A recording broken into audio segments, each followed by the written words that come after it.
the dilemma of the immortals. Immortality is something that I believe will happen, and not in the distant future, but pretty soon, not in my time. But I won't be one of those who are faced with the immortal dilemma. And the immortal dilemma will be basically what to do with society. On a planet with finite resources and difficulty, and probably immortality will become before we have the technology to move en masse to other resource-rich planets such as Mars, and or even further still, or even live in space stations. But as long as we're confined to Earth, and when we achieve the ability to basically grant human beings extended or possibly a limitless life, limitless to a degree because there's always the factor of accidents. When that happens, what kind of decisions will need to be made? Well, one of the key ones, of course, will be population control. What will we do?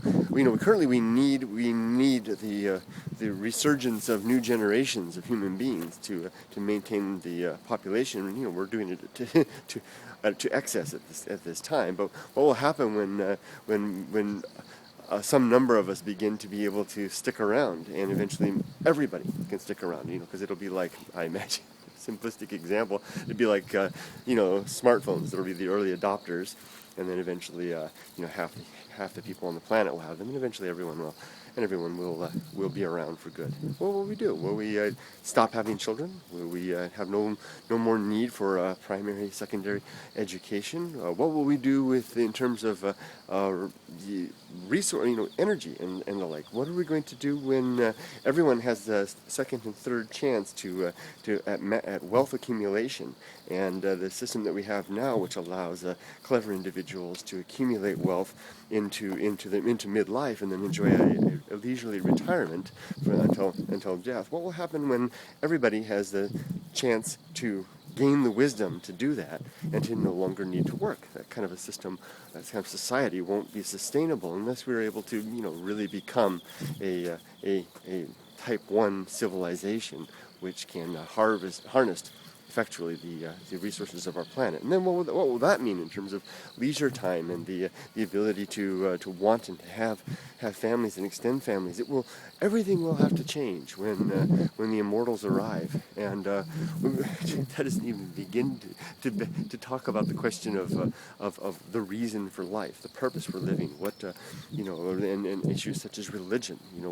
When no one dies, or when very few of us die, or when we live for a very long time and we don't think about the afterlife so much. What impact will that have on our society? And what also, the one that really gets me of all of these is what will it mean to wisdom?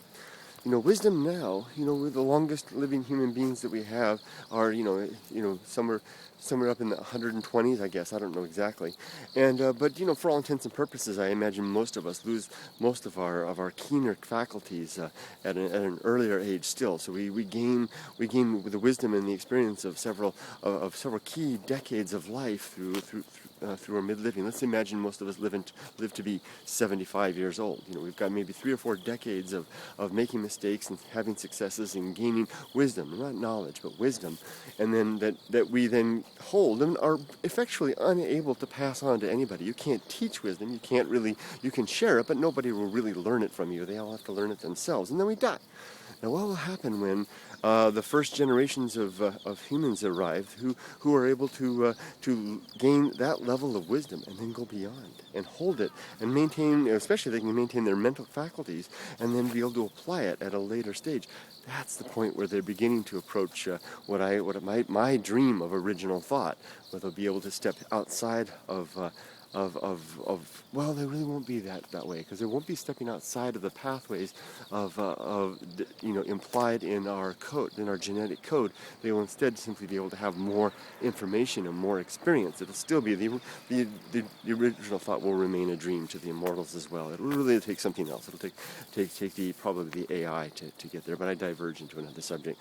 but truly, when immortality arrives, and this is science fiction. I don't know about the technology or the state of that type of thing, but I think it will be arrived at, because death really is a mechanism to make way for new life, so that mutation can come into effect and provide opportunities for change, biological change, to adapt to the changing world around us. That's really what the purpose of death is. And if we can figure out the mechanism that controls that, and other animals indeed have different types of regulating mechanisms for death and different triggers for old age.